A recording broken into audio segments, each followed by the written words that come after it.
জুলাই যোদ্ধা নাম দিয়ে হাতে গোনা কিছু মানুষ, আর পাশে আমি দেখলাম অসংখ্য পুলিশ,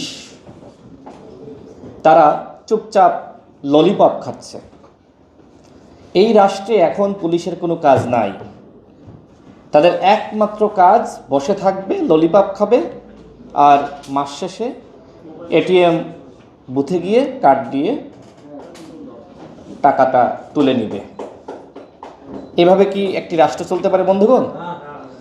আমি এইখানে যখন বসেছিলাম তখন আমি লক্ষ্য করলাম একটি সংবাদ, যিনি দুদকের চেয়ারম্যান জনাব মোহাম্মদ আব্দুল মোমেন সাহেব, তিনি বলছেন যে এই মুহূর্তে আমাদের সবথেকে বড় সমস্যা ভুয়া সমন্বয়ক।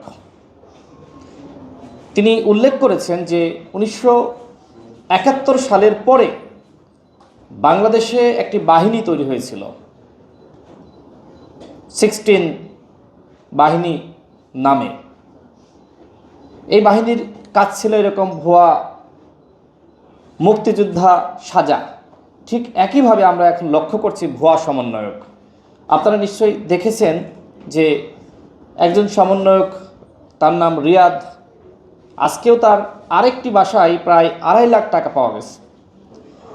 আমি প্রশাসনের একটা সূত্র থেকে তথ্য পেয়েছিলাম যে একজন আওয়ামী লীগের ডামি এমপি, তার কাছ থেকে ক্যাশ টাকা না পেয়ে 5 কোটি টাকার চেক সে লিখে নিয়েছে। এছাড়া গণমাধ্যমে আপনারা দেখেছেন, এসেছে যে একজন ডামি মহিলা এমপি, তার বাসায় গিয়ে চাঁদা দাবি করা হয়েছে 1 কোটি টাকা। প্রথম কিস্তির টাকা আনতে গিয়ে তারা অ্যারেস্ট হয়েছে। আমি কেন এই প্রসঙ্গ আনলাম? জীবনের সব আয়োজন এখানে একসাথে। আজকে সমন্বয়কের নামে বাহাদুরি করা হচ্ছে, অথচ যখন 6 জন সমন্বয়ক পুলিশের হেফাজতে, যখন অন্যান্য সমন্বয়করা তারা এক ধরনের আত্মগোপনে, তখন সারা দেশের সাধারণ শিক্ষার্থী তারা স্লোগান শুরু করেছিল, তুমি কে আমি কে। একটু বলেন না, তুমি কে আমি কে। কণ্ঠে জ্বর নয়, অনেক কষ্ট করে বসে আছেন তো। তুমি কে আমি কে, এই স্লোগান দিয়েছে না? আজকে নাহিদ ইসলাম ফেসবুকে পোস্ট করেছেন যে সাদিক কায়েম তিনি কোনো সমন্বয়ক ছিলেন না। আমাদের ছাত্র অধিকার পরিষদের সভাপতি বিনিয়ামিন মোল্লা কোনো সমন্বয়ক ছিলেন না, সত্য। কিন্তু এই যে ছাত্র সংগঠনের নেতারা, তারা অনেক সমন্বয়কের চেয়ে রাজপথে বেশি ভূমিকা রেখেছে। এই যে সম্রাট আমার সামনে বসে আছে, যার ছবি আপনারা সবসময় দেখেছেন ভাইরাল, মানে ছবি তুলে ফেসবুকে ছাড়লেই সম্রাটের ছবি হাসিনার সময় ভাইরাল হয়ে যেত। আমি দেখেছি যে বিএনপির অনেক নেতাকর্মীরা এই সম্রাটের ছবি এইটা দিয়ে পোস্টার বানিয়েছে, বিভিন্ন এলাকায় মেরেছে।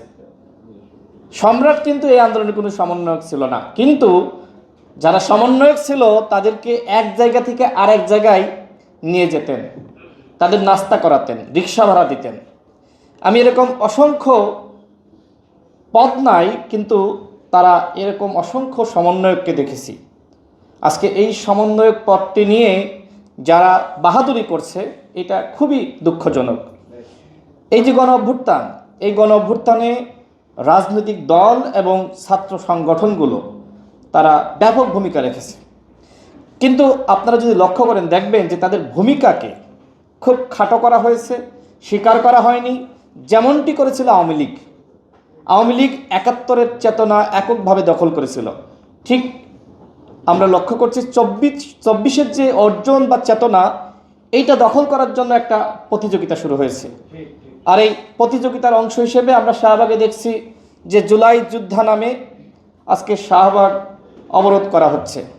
এখানে কতজন ভুয়া জুলাই যোদ্ধা আছে সেইটা যদি খুঁজতে যান, দেখবেন পেয়ে যাবেন যে যারা আছে তার মধ্যে অর্ধেকের বেশি ভুয়া জুলাই যোদ্ধা। সারা বাংলাদেশে আমরা কোটি কোটি মানুষ আন্দোলন করেছি, এখন মাত্র 100 জন তারা শাহবাগ অবরোধ করে রেখেছে জুলাই যোদ্ধা নামে। আর আমাদের পুলিশ ওই যে ললিপপ খাচ্ছে।